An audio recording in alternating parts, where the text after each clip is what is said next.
مفتی صاحب انجینئر علی مرزا صاحب آج کل توہین رسالت کے مقدمے میں گرفتار ہیں، آپ کا اس بارے میں کیا موقف ہے نا؟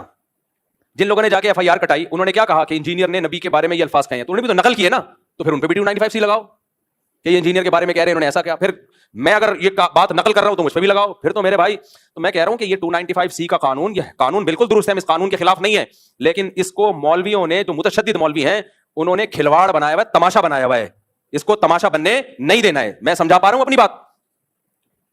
کچھ متشدد مولویوں کی اپنی ٹھڑک ہے جو انہوں نے دشمنی نکالنی ہے، تو اس کے لیے 295C جیسے مقدس قانون کا سہارا لے رہے ہیں. وہ یہ 295C کی توہین ہے، میں سمجھتا ہوں اس قانون کی توہین ہے. یہ جب چاہو منہ اٹھا کے جس کو چاہو گستاخ رسول قرار دے دو.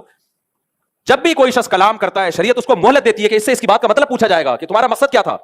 جنید جمشید نے جب کوئی کلام کیا اس سے پوچھا جانا تھا کہ آپ کا مقصد کیا تھا، اس کو ایکسپلین تو کرنے دیتے.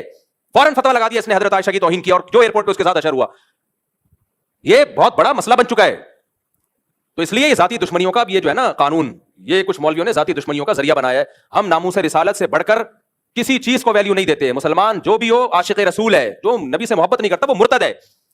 تو اس لیے اس مسئلے میں بابانگ دوہل کہتا ہوں، چاہے انجینئر سے میرے 100 اختلافات ہوں، لیکن یہ جو 295C اس بیس پہ لگایا گیا ہے کہ اس نے عیسائیوں کے بارے میں یہ کہا کہ دجال معاذ اللہ نقل کفر نبی کی طرف نسبت کی عیسائیوں کی طرف، تو یہ توہین کا کیس نہیں بنتا. اس پہ سمجھ میں آ رہی ہے بات کہ نہیں آ رہی ہے؟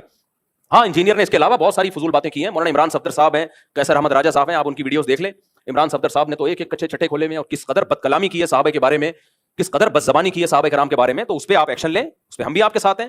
لیکن